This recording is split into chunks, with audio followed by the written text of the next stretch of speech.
Bom, Norberto Bobbio chama atenção, então, para o fato de que a democracia ela vai se constituir, digamos assim, como a principal referência do Estado Nacional moderno por força do próprio iluminismo, né?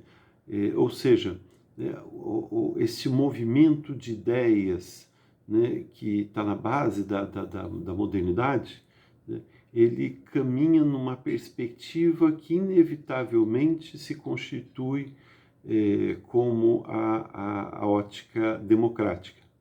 Então, o que é próprio da modernidade para Norberto Bobbio é exatamente este movimento de iluminação, né? A própria ideia de iluminismo, né? De esclarecimento, né? De iluminação da vida pelo conhecimento. Então, a crença moderna fundamental é a crença na capacidade explicativa e organizativa da razão.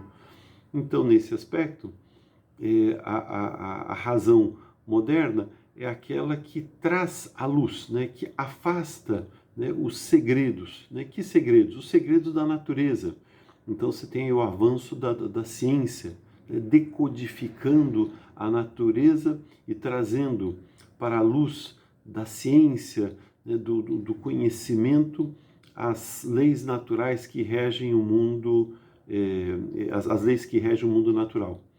Da mesma forma, o iluminismo traz a ideia da superação dos segredos de Deus, ou seja, a própria base da modernidade no luteranismo, na reforma protestante, né, já carrega esta ideia, ou seja, que os segredos de Deus, a palavra divina, né, a Bíblia Sagrada, ela não pode ser monopólio de um grupo que, pode ser assim, a interpreta e a veicula segundo a sua perspectiva de interesses, de visão de mundo, etc. Ela é, digamos assim, um direito de todo aquele crente, né, de todo que crê, ter acesso à palavra de Deus. Então, trata-se, portanto, né, de um movimento que está na base da modernidade e que implica nesta superação dos segredos com relação à vontade divina. Então, a vontade divina expressa no texto sagrado, na medida em que a população pode se apropriar desse texto, ela passa a ter clareza sobre os desígnios de Deus sobre a vida humana. E esse movimento, né, de superação dos segredos em relação à natureza, dos segredos em relação a Deus, também trabalha na direção dos segredos em relação ao exercício do poder.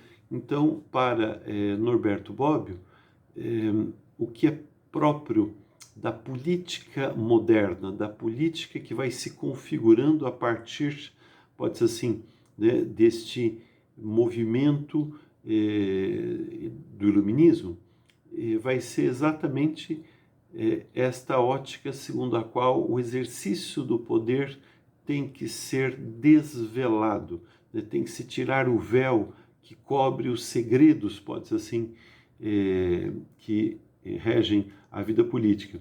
Então, se a gente parar para pensar, desde Maquiavel, né, já na Renascença, há um esforço nesse sentido, né? Maquiavel é o grande desvelador da natureza das relações políticas. E depois, conforme vai avançando a modernidade, né, mais vai se percebendo que não é legítimo o segredo no âmbito das relações políticas. Por quê? Porque vai crescendo a própria ideia republicana, ou seja, que a sociedade pertence a todos, né? É uma res pública, é uma coisa pública. Então, os destinos da sociedade têm que ser interpretados, conhecidos, controlados, orientados por todos aqueles que estão envolvidos, né, nesse destino que vai sendo definido, delimitado. Então, nesse aspecto, é que Norberto Bobbio vai dizer que há este movimento muito próprio da modernidade e que vai afastando a perspectiva da suspeita em relação à capacidade da população, do povo, em compreender o universo político. Então, bom, damos mais uma paradinha aqui para o vídeo não ficar muito pesado, já voltamos já.